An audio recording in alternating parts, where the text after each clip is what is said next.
नमस्कार, प्राइम समाचारमा स्वागत छ। म सरोज कोइराला। सुरु गरौँ अहिलेसम्मका प्रमुख समाचारबाट। कहिले एक हुन नसकेका कम्युनिस्टहरू फेरि वाम एकताको प्रयासमा। माओवादी अध्यक्ष दाहालको प्रस्ताव बहसमा। दलीय एकता हुन सक्ने खनालको संकेत।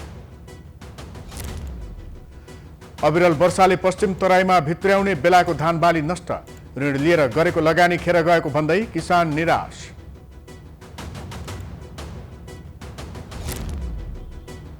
अमेरिकाका पूर्व विदेश मन्त्री कोलिन पावेलको कोरोना संक्रमणबाट निधन।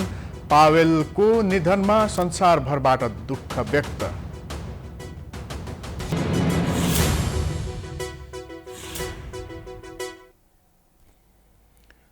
अब समाचार विस्तारमा।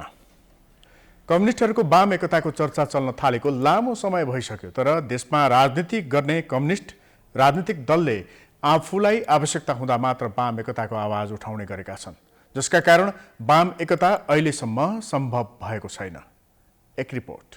नेपालमा कम्युनिस्ट स्थापनादेखि अहिलेसम्मको कालखण्डमा हेर्ने हो भने दर्जनौं पटक कम्युनिस्ट पार्टीहरू फुट्ने र जुट्ने गरेका छन्, तर उनीहरूले वाम एकताको नारा घन्काउन भने छाडेका छैनन्। अहिले फेरि सत्ता गठबन्धनमा सामेल भएको नेकपा माओवादी केन्द्रले वाम एकता र अहिलेको गठबन्धनलाई आगामी चुनावसम्म नै कायम राख्ने गरी अगाडि बढ्ने रणनीति बनाएको छ। केन्द्रका अध्यक्ष पुष्पकमल दाहालले वाम एकताको कुरा गरिरहँदा नेकपा एकीकृत समाजवादीले त्यसलाई सकारात्मक रूपमा लिएको छ। उक्त पार्टीका सम्मानित नेता झलनाथ खनालले वाम एकतालाई बल दिँदै माओवादीसँग एकता हुन सक्ने संकेत दिएका छन्। अहिले कार्यगत एकता हुन्छ। अहिले पार्टीगत एकता हामीले कसैसँग पनि सोचेकै छैन।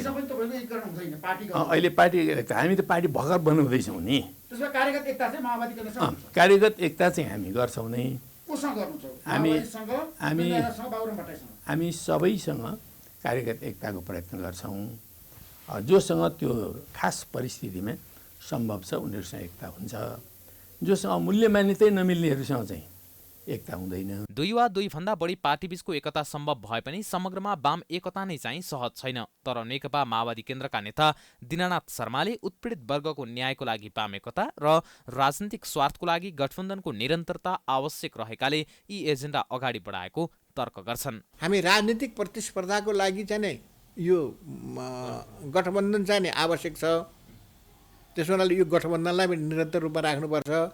यतातिर सम्पूर्ण चाहिँ उत्पीडित वर्ग, जाति, क्षेत्र, लिङ्गका मुक्ति अथवा चाहिँ समाजवादी क्रान्ति सम्पन्न गर्नको लागि अरू क्रान्तिकारी सच्चा इमान्दार क्रान्तिकारी चाहिँ जनताहरू अथवा चाहिँ राजनीतिक दलहरू, पार्टीहरू, तिनीहरूको बिचको चाहिँ एउटा अन्तर्क्रिया संवादको माध्यमबाट हामी छलफल गर्दै एकताको चाहिँ प्रयत्नलाई पनि निरन्तर रूपमा जारी राख्नु। माओवादी केन्द्रले राजनीतिक स्वार्थ र उत्पीडित वर्गको न्यायको लागि वाम एकताको एजेन्डा अगाडि सारे पनि अन्य कम्युनिस्ट पार्टीले भने यथास्थितिमा वाम एकता सम्भव देख्दैनन्। नेकपा मालेका महासचिव सीपी मैनालीले वाम एकता सम्भव नै भए पनि यथास्थितिमा वाम एकता सम्भव नभएको बताउँछन्। उनले माओवादी केन्द्रले योभन्दा अगाडि 2052 सालदेखि गरेका गल्तीलाई आत्मालोचना गरे मात्र वाम एकता सम्भव हुने बताउँछन्।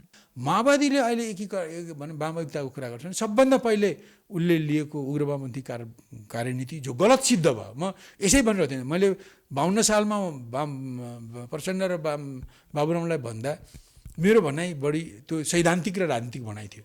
अहिले त प्रमाणित भएर मैले त व्यवहारिक रूपमा व्यवहार सिद्ध कुरालाई मैले भनिरहेको छु। तपाईँहरूले आत्मालोचना गर्नुहोस्। आत्मालोचना नगरिकन तिनै कम्युनिस्ट मात्रै तिनीहरूसँग आउँछन् जो राष्ट्रघाती छन्। तपाईँ जस्तै मार्क्सवाद विरोधी छन्, तिनीहरू मात्रै आउन सक्छन्, कोही आउँदैन माओवादीसँग। कम्युनिस्ट आन्दोलनको विषयलाई अगाडि ल्याएर सीमित राजनीतिक स्वार्थको लागि विभिन्न राजनीतिक दलले वाम एकताको आवाज उठाउने गरेका छन्, जसलाई राजनीतिक विश्लेषकहरू भने भावनात्मक राजनीतिको संज्ञा दिन्छन्।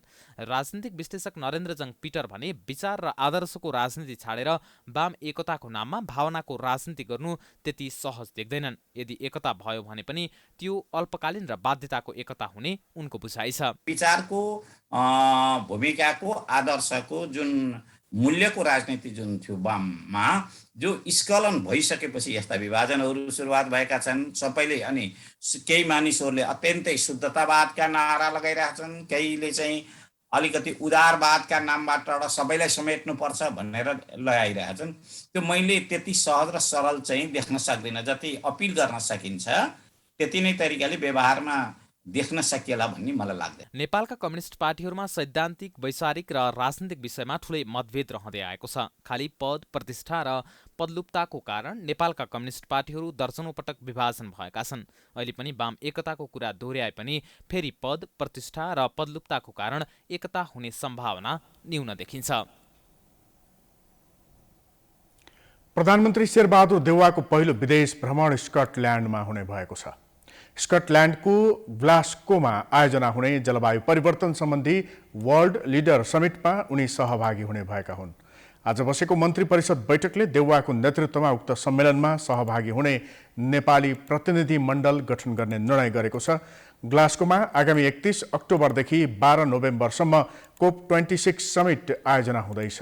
उक्त समिटमा अमेरिकाका राष्ट्रपति जोन बाइडेन, बेलायतका प्रधानमन्त्री बोरिस जोन्सन लगायत विश्वका चर्चित नेताहरू सहभागी हुनेछन्। समाचारको सिलसिला अझै जारी छ। हामी विश्रामपछि आउँछौँ। बाँकी समाचारको साथमा गर्वैदेखि बलियो। विश्रामपछि स्वागत छ। अब बाँकी समाचार। देशका विभिन्न स्थानमा वर्षाका कारण पाकिसकेर भित्र्याउने लागेको धानबालीमा क्षति पुगेको छ। वर्षभरिको मेहनत खेर जान थालेपछि किसानहरू निराश भएका छन्। एक रिपोर्ट। कञ्चनपुरमा आइतबारदेखि परिरहेको वर्षाका कारण पाकिसकेर भित्राउने लागेको धानबाली क्षति गरेको छ। अविरल रूपमा परेको बेमौसमी पानी तथा हावाहुरीले जिल्लामा काटेको र पाक्ने लागेको धानबालीमा क्षति पुगेको हो। धान काटेर खेतमा सुकाउन फिजाएर राखेको बेला अनपेक्षित वर्षातका कारण सुरक्षित स्थानमा राख्न समेत नभ्याउँदा क्षति पुगेको किसानले बताएका छन्।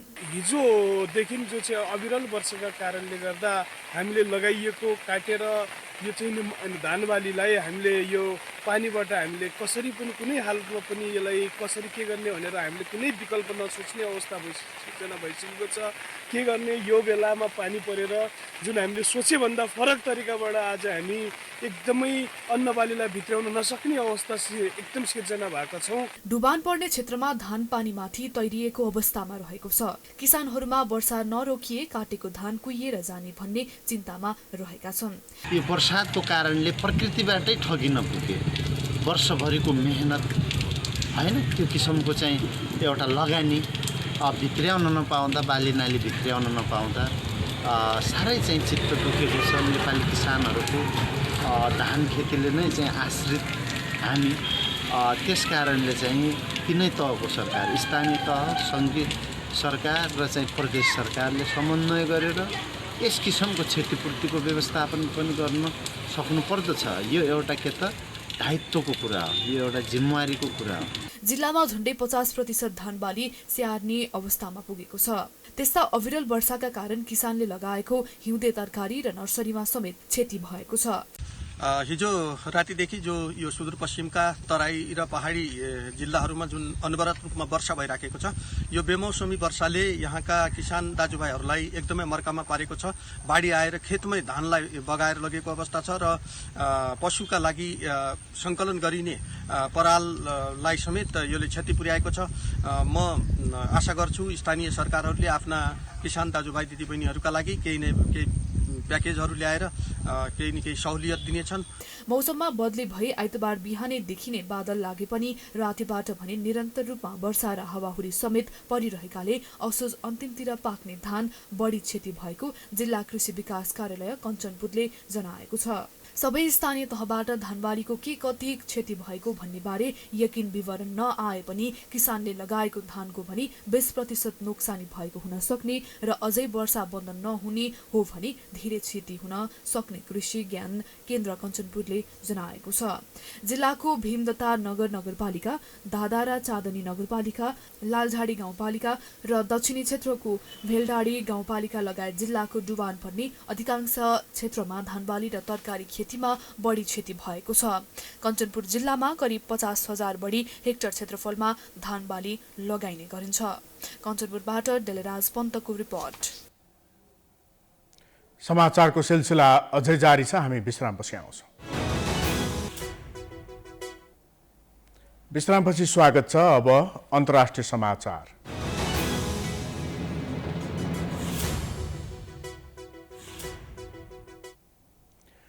अमेरिकाका पूर्व विदेश मन्त्री कोलिन पावेलको कोरोना संक्रमणबाट निधन भएको छ। 84 वर्षको उमेरमा पावेलको निधन भएको उनको परिवारले वक्तव्य मार्फत जानकारी दिएको हो। रिपब्लिकन पार्टीसँग आबद्ध रहेका पावेल सन् 2000मा राष्ट्रपति जर्ज डब्ल्यू बुशका पालामा अमेरिकी विदेश मन्त्री बनेका थिए। अफ्रिकी अमेरिकी समुदायबाट विदेश मन्त्री बन्ने उनी पहिलो व्यक्ति थिए। अमेरिकाका पूर्व राष्ट्रपति सुरक्षा सल्लाहकार समेत रहेका उनी संयुक्त सैन्य प्रमुख र त्यसपछि विदेश मन्त्री बनेका थिए। अमेरिकी विदेश मन्त्री रहेका बेला उनी नेपाल भ्रमणमा समेत आएका थिए।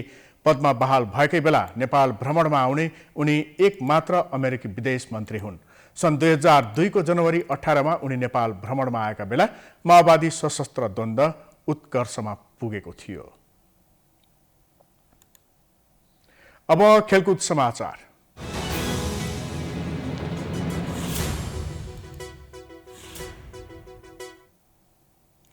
सरकारले साफ च्याम्पियनसिप फुटबलमा उपविजेता बनेको नेपाली राष्ट्रिय फुटबल टिमका खेलाडीहरूलाई जनही 5 लाख दिने निर्णय गरेको छ।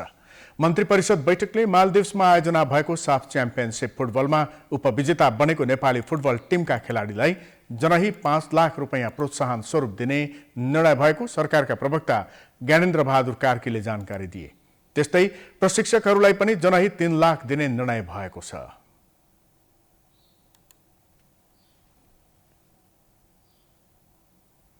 सरकारले राष्ट्रिय खेलकुद परिषद राखेपका सदस्य सचिव रमेश सिलवाललाई बर्खास्त गर्ने प्रक्रिया अघि बढाउने निर्णय पनि गरेको छ।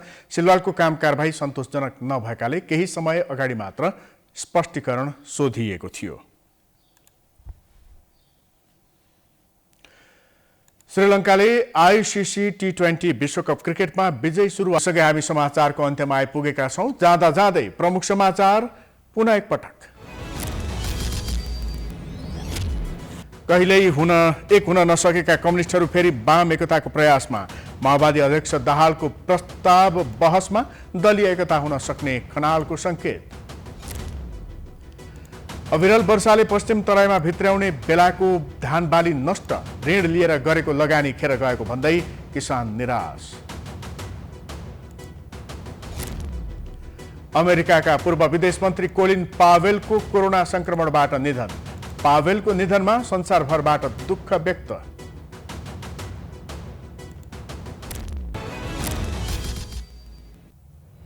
समाचार अहिलेलाई सकियो। हेर्दै गर्नुहोला प्राइम टाइम्स टेलिभिजन। नमस्कार।